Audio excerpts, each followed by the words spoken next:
ప్రార్థించే వ్యక్తి యొక్క మనోవైఖరిలో దేవుణ్ణి అడిగే సంగతులు భోగాల నిమిత్తమై ఉండకూడదు. నీ భోగాల నిమిత్తమై ఉండకూడదు. నీ స్వార్థం నిమిత్తమై ఉండకూడదు. అది దేవుని మహిమ కోసమై ఉండాలి. రెండవది సమాజ శ్రేయస్సు కోసమై ఉండాలి. దేవా నాకు ఆహారం ఇవ్వని అడుగు. అడగండి అందరూ. దేవా నాకు ఆహారం ఇవ్వని అడుగు. నువ్వు తినటానికా నలుగురికి పెట్టడానికా? ఆ మాట అడగాలి. చాలాసార్లు చెప్పా, మళ్ళీ చెప్తున్నా. దేవా నాకు ఆహారం ఇవ్వు, ఎందుకంటే నా జానటి పొట్ట మాత్రమే నింపుకోవటానికి కాదు, 10 మందికి నేను ఆహారం పెట్టాలి తండ్రి అని అడుగు. అది నా మనసుకి ఇష్టమైన పని అని అడుగు. అది నాకు సంతోషకరమైన సంగతి అని అడుగు. నీ ఖచ్చితంగా ఇస్తాడు.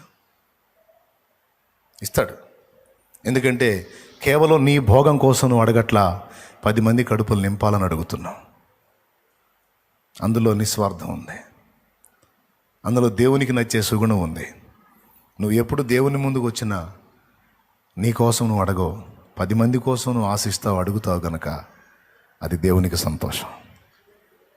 తప్పకుండా ఆమేన్ అంటాడు. అయితే దానికి ముందు నీకు ఉన్నంతలో నువ్వు ఎదుటి వాళ్ళ గురించి ఏమైనా ఆలోచిస్తున్నావేమో టెస్ట్ చేస్తాడు. నువ్వు ఇవ్వు విస్తారంగా, నేను విస్తారంగా దానం చేస్తాను అని నువ్వు అడుగుతావు కదా. అడిగే ప్రార్థనకు ముందు అసలు నువ్వు ప్రస్తుతం నీకున్న దానిలో నలుగురి గురించి నువ్వు ఎంత ఆలోచించావో చూస్తాడు. ఒకవేళ నీ దగ్గర ఆ సాక్ష్యం దొరికిందా, నీ దగ్గర ఉన్న కొంచెంలో నలుగురిని గుర్తు చేసుకున్నావు అనుకో, నువ్వు అటు దేవునిని ఇటు మానవుల్ని గుర్తు చేసుకున్నావు అనుకో, దేవుని కార్యాన్ని మానవుల కార్యాన్ని మనసులో పెట్టుకుంటాడు. తప్పకుండా ఇస్తాడు. పట్టజాలనంత ఇస్తాడు. నీ ఓపిక అంటాడు.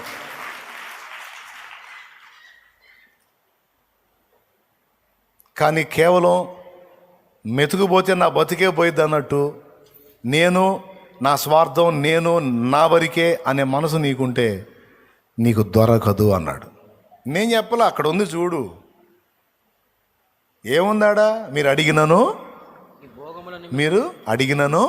మీ భోగముల నిమిత్తం వినియోగించుట. ఎస్, మీ భోగాల కోసం, మీ ఆనందాల కోసం, మీ సౌకర్యాల కోసం, మీ సౌఖ్యాల కోసం మీరు అడుగుతున్నారు. అందుకే మీకు దొరకదు. మరి ఎలా అడగాలి నాయనా? చెప్పవయ్యా, నువ్వే చెప్పు, ఎలా అడగాలి?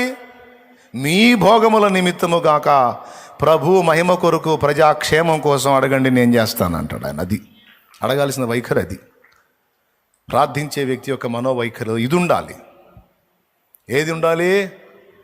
తన కోసము గాక ఇతరుల కోసం ఆశించేదై ఉండాలి. దానికంటే ముందు ఉన్నంతలో ఇతరులకు సహాయం చేయగలిగే బుద్ధిని సాధన చేయాలి. అప్పుడు దేవుని కార్యాలు చూస్తావు. ఫస్ట్ మీరు గుర్తించండి ఒక్క మాట చివరిలో, ఫినిషింగ్ టచ్. బైబిల్ కూడా మూసేసా. సంతోషంతో చప్పట్లు కూడా దేవుని మహిమపరచండి.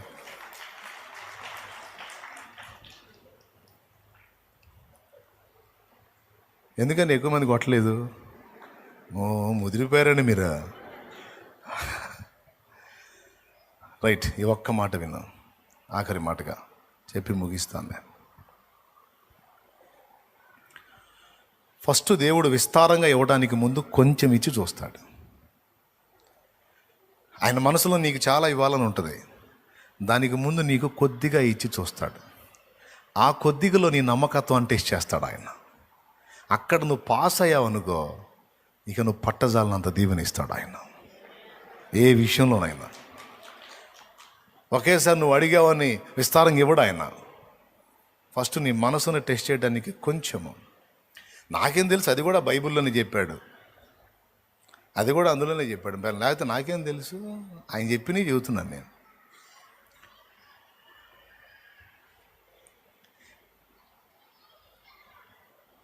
పది పట్టణాలు ఇద్దాం అనుకున్నాడంట. 10 పట్టణాలు. ఎన్నాయా? 10 పట్టణాలు.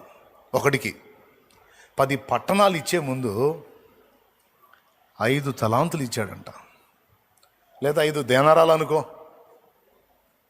5 దేనారాలు అనుకో ఇచ్చి, నేను దేశాంతరం వెళ్తున్నాను, వచ్చేటప్పటికి వీటిని పెట్టుబడిగా పెట్టుకొని మరికొన్ని సంపాదించండి రా అని చెప్పి 1కి 5, 1కి 2, 1కి 1 ఇచ్చి వెళ్ళాడు. కనీసం లాస్ట్ వాడికి 1 ఇచ్చాడు, అసలు ఇవ్వకుండా అయితే వెళ్ళాడు. కొద్ది కాలం తర్వాత రిటర్న్ వచ్చాడు. 5 పొందినోడు, ఎరా నీకు ఎన్ని ఇచ్చాను? నాకు 5 ఇచ్చావయ్యా. ఏమన్నా చేసావా? అయ్యా 5కి 5 ఒక 10 చేశాను అయ్యా. ఏంటి 10 రైట్. వాటిని అక్కడ పెట్టి తలాంతులా దేనారాలా 2 ఉన్నాయిలే, ఏదో ఒకటి, తలాంతులు అనుకోండి, దేనారాలు అనుకోండి, లేకపోతే ఇప్పుడున్న రూపాయలు అనుకోండి, లేకపోతే ఇప్పుడున్న 2000 నోట్లు అనుకోండి, లేకపోతే 500 నోట్లు అనుకోండి, మీకు ఎట్లా అవగాహన ఉంటే అలా అనుకోండి. ఇచ్చాడు. ఇచ్చినప్పుడు 10 పట్టణాలు నీలే, 5 తలాంతుల్ని అన్నాడు. అవునా? అంతే. 5కి 5 చేశాడు. ఆ కొంచెములో వాని నమ్మకత్వాన్ని చూసి అంటాడు, భళా, ఈ కొంచెమే నీకు ఇచ్చాను, ఆ కొంచెంలో నమ్మకంగా నువ్వు నాకు కనపడ్డావు గనుక, నేను అనుకున్నట్టు నువ్వు చేసావు గనుక నిన్ను అనేకమైన వాటి మీద నియమించదను, నీ యజమాని సంతోషములో పాలు పొందమని అతనితో చెప్పాను అని ఏ సువార్తలో ఉంది? మత్తయి సువార్త. ఓకేనా? ఇంకొక సువార్తలో ఉంది నాయన, 10 పట్టణాల మీద. అది అక్క చదివింది చూడు, లోక.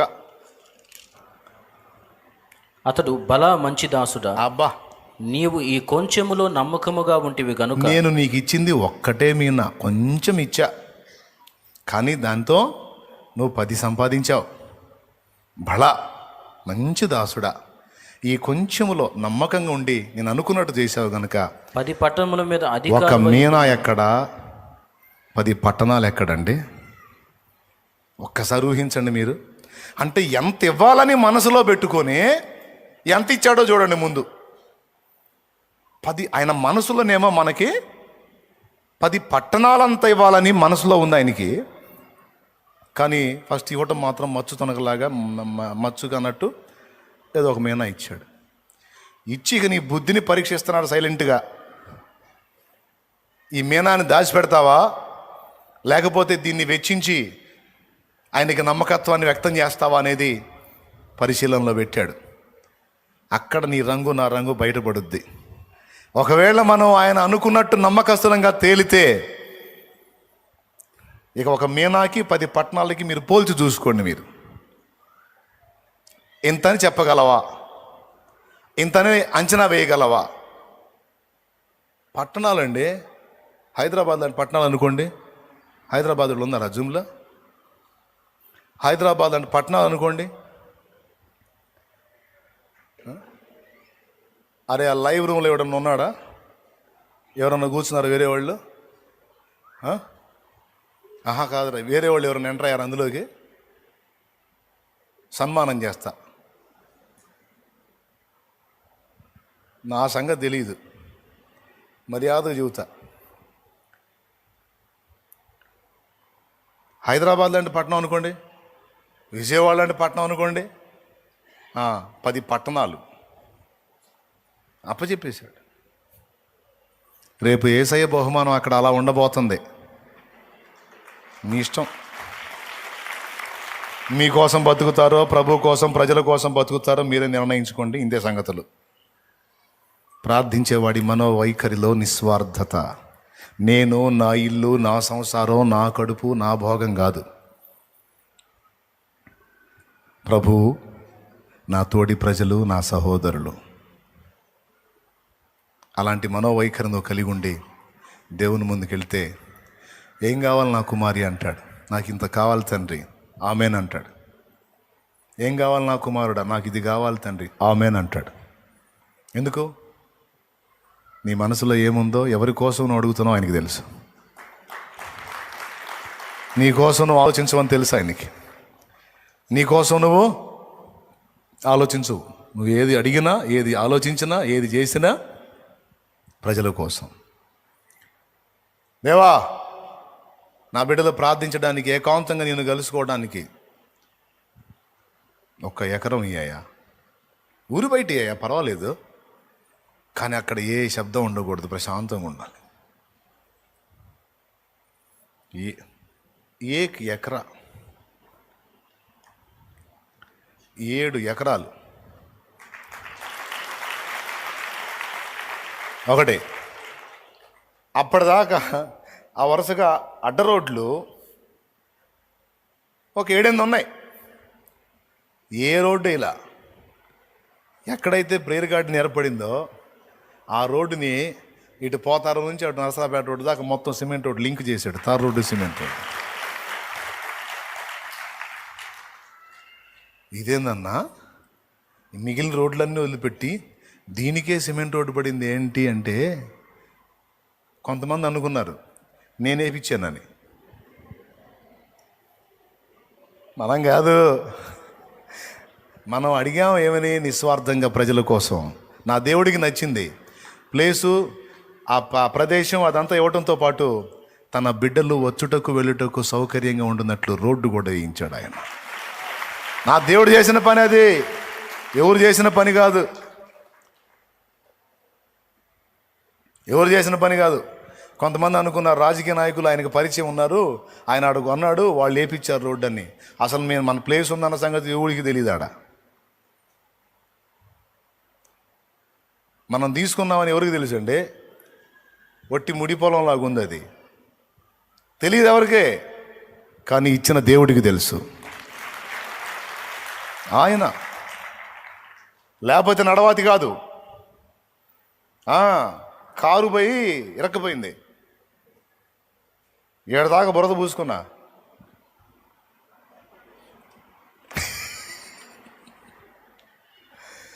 అబ్బో ఇదేందిరా, ఈ రోడ్డుకు వచ్చాము, ఇది కష్టం కదా అని. అక్కడ ప్రేయర్ గార్డెన్ వర్క్ స్టార్ట్ అయింది, సిమెంట్ రోడ్డు స్టార్ట్ అయింది.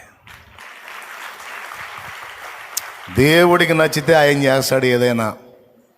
అన్ని వదిలిపెట్టి అక్కడ ఆ రోడ్డు శాంక్షన్ చేయించి ఆ రోడ్డు వేయించాడు. ఆయన చేసాడు. ఇది నా ముఖం చూసి మీ ముఖం చూసి ఎవరో చేసింది కాదు, నా దేవుడే చేశాడని సభాముఖంగా చెబుతున్న సాక్ష్యం. నా ముఖం చూసి ఏదో నా మీద సెంటిమెంట్తో ఎవరికమ్మా అంతా, ఏ రాజకీయ నాయకులకమ్మా? ఎవరు వచ్చినా చెవులో క్యాలీఫ్లవర్లను క్యాబేజీలు పెట్టిపోవటం, అన్నీ తెలుసు మనకే, నవ్వుకుంటాం. కాకపోతే చూస్తా లే, ఇంకా లే, పైకి లే. వస్తారు ఎవరు తిప్పల వాళ్ళే.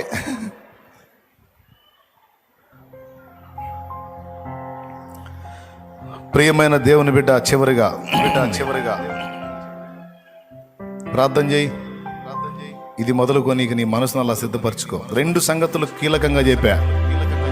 మెంటల్ టార్చర్ వదిలేయి, మానసిక ఒత్తిడిని వదిలేయి, దేవుని మీద ఆనుకొని ధైర్యం తెచ్చుకో, ప్రశాంతంగా ఉండటం నేర్చుకో. చిన్న వయసుల్లోనే దీర్ఘ వ్యాధులకు గురవద్దు. చిన్న ఏజ్ల్లోనే తలకు మించిన భారాలను నెత్తికి తీసుకొని పిచ్చాసుపత్రిలో చేరొద్దు. చిన్న వయసుల్లోనే ప్రాణాంతకమైన జబ్బులకు గురి కావద్దు. చిన్న వయసుల్లోనే ఎందుకు పనికి రాకుండా జీవశ్చమంలో మారిపోవద్దు. వద్దు. ఏసయ్య పాదాలు ఉన్నాయి, ఏసయ్య సన్నిధి ఉంది. ఏసయ్య నీకు సమాధానం ఇచ్చే దేవుడు. నీ ప్రతి భారం ఆయన మీద మోపమని పిలిచిన దేవుడు. ప్రయాసపడి భారము మోయిచున్న సమస్త జనులారా నా యొద్దకు రండి. రా రా రా, లేకపోతే సస్తావు, లేకపోతే పోతావు, లేకపోతే అయిపోతావు, జబ్బు పాలవుతావు, లేకపోతే మానసిక వ్యధకు గురై రోగిష్టిగా మారిపోతావు. వద్దు, రా రా, నా దగ్గరకు రా. నేను నీకు విశ్రాంతిని ఇస్తానన్నాడు ఆయన.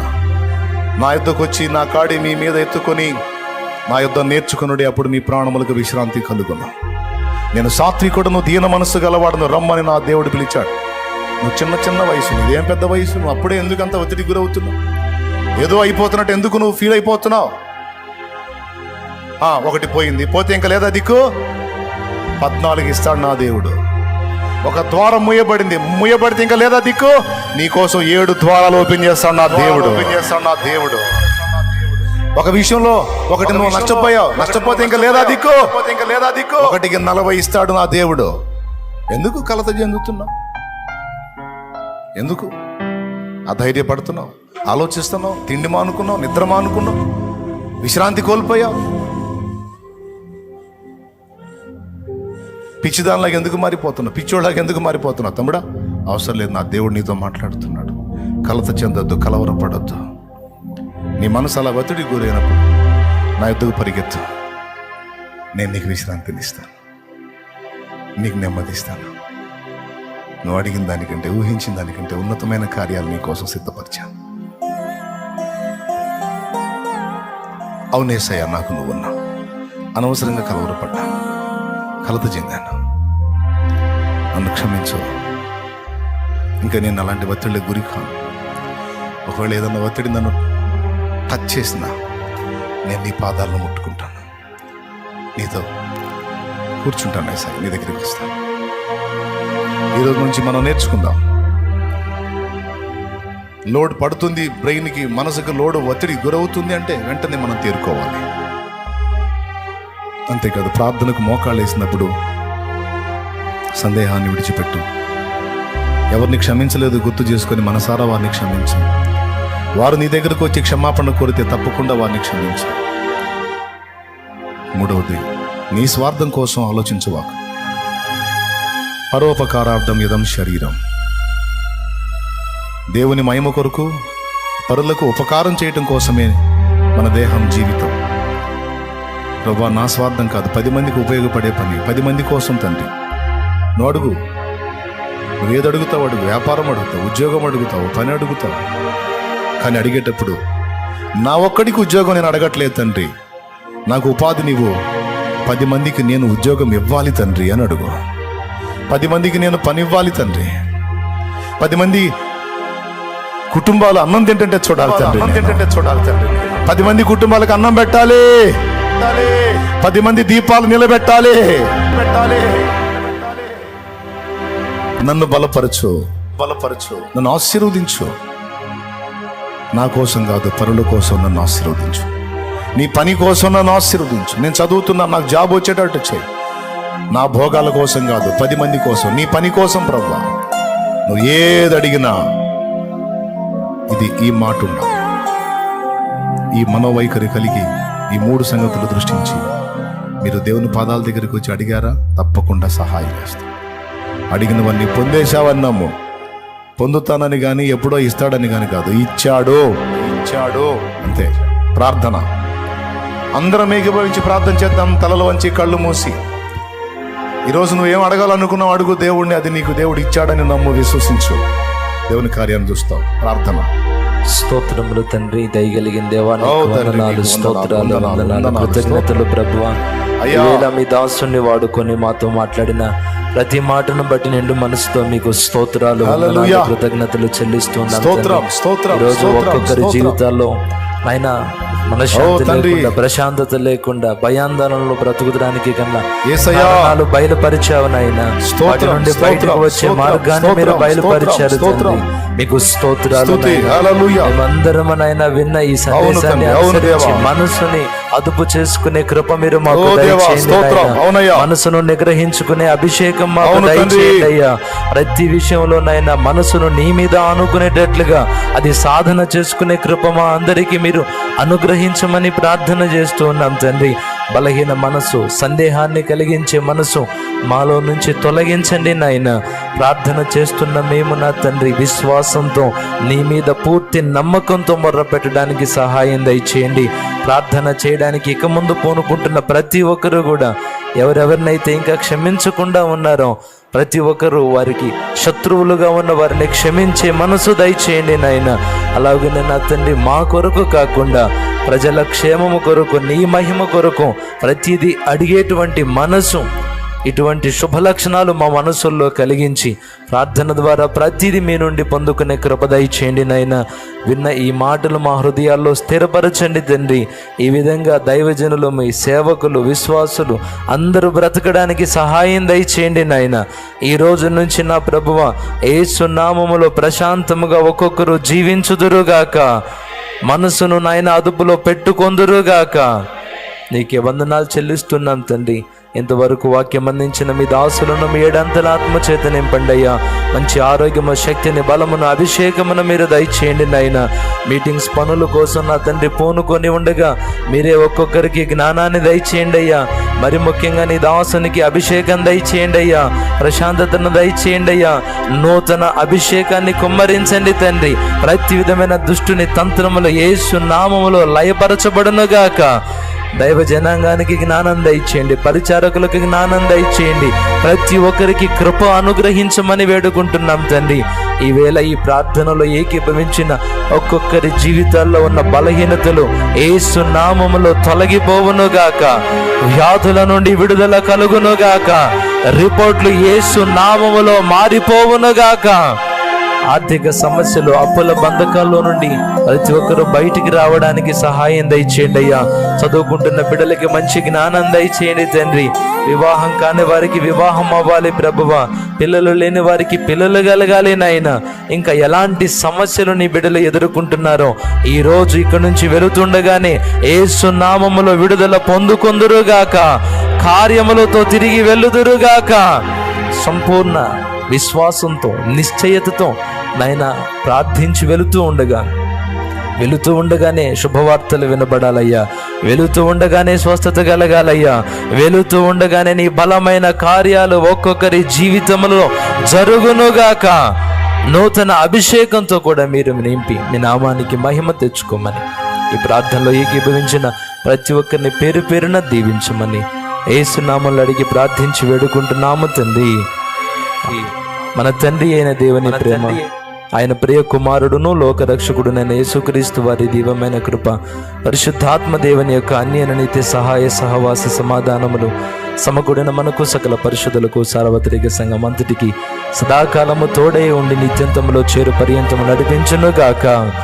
యేసు రక్తమే జయం, ప్రభు యేసు రక్తమే జయం.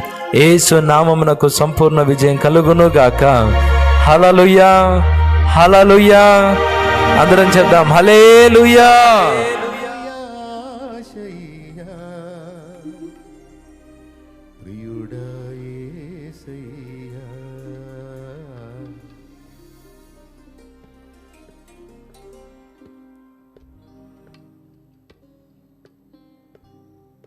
నాలో నీవు, నీలో నేను, నాలో నీవు, నీలో నేను ఉండాలని, నీ అందే పరవశించాలని.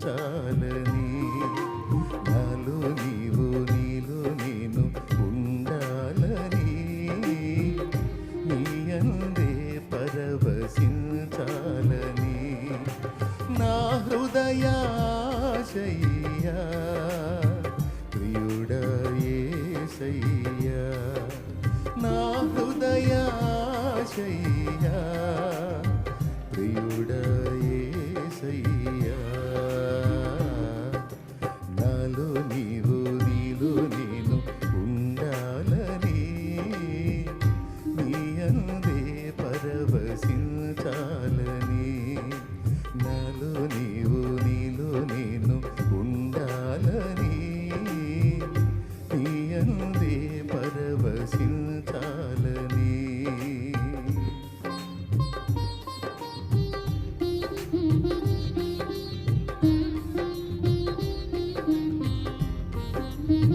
శభాష్, అది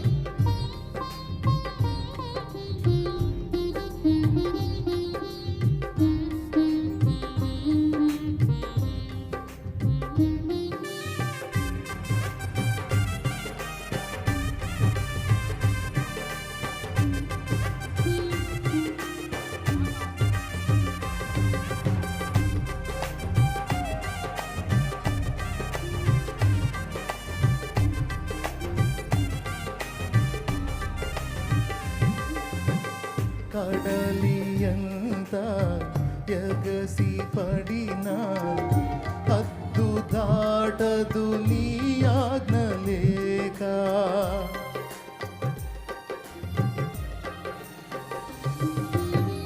కడలియంత ఎగసి పడినా హద్దు దాటదు నీ ఆజ్ఞ లేక. కలతలన్నీ సమసిపోయే కన్న తండ్రి నిన్ను చేరినాక కరుణా తరంగము తాకేను హృదయము కనురెప్ప పాటులో మారేను జీవితం కరుణా తరంగము తాకేను హృదయము కనురెప్ప పాటులో మారేను జీవితం నాలో నీవు నీలో నేను నాలో నీవు నీలో నేను ఉండాలని నీ అందే పరవశించాలని నాలో నీవు నీలో నేను ఉండాలని నీ అందే పరవశించాలని.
కమ్మనైనా బ్రతుకు పాట పాడుకొందును నీలో యేసయ్యా.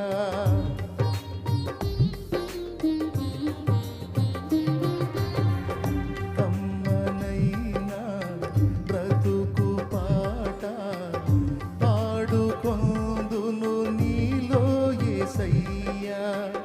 కంటి పాప నిండు వెలుగు నీవే కదయ్యా.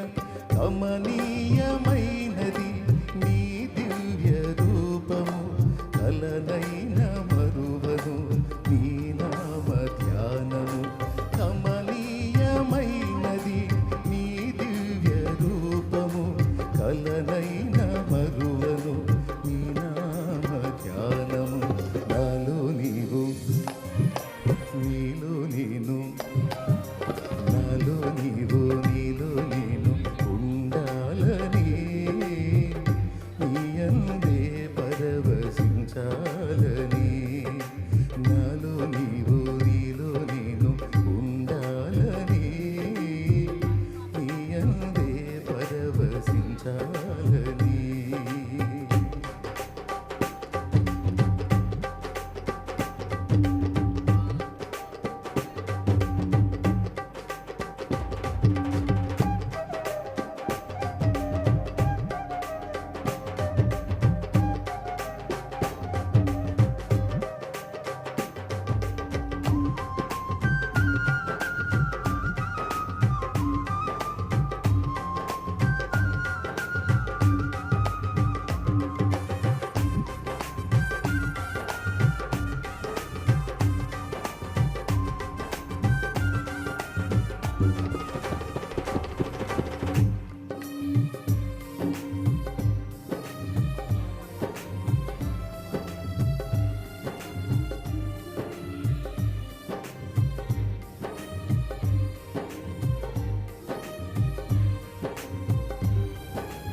స్నేహమైన సందడైన ప్రాణమైన నీవే యేసయ్యా.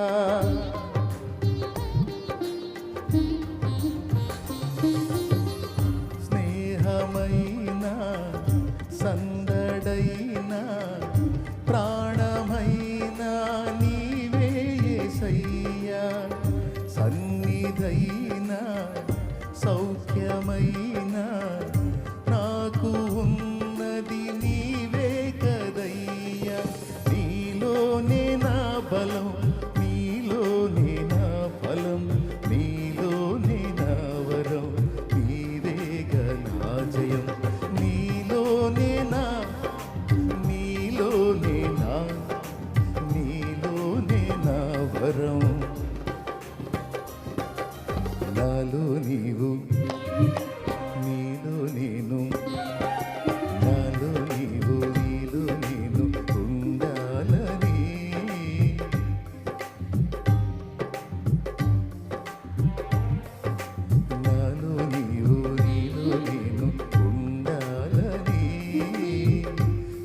అందే పరవశించాలని.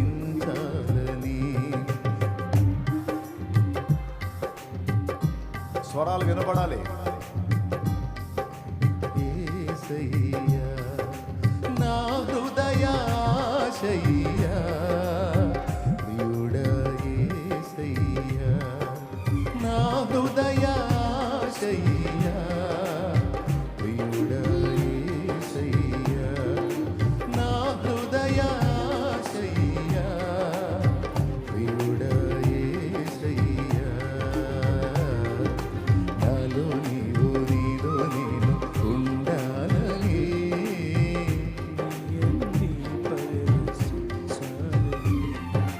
నాలో నీవు నీలో నేను ఉండాలని. ఎందే పరవశించాలని. నీ అందే పరవశించాలని. నీ అందే పరవశించాలని.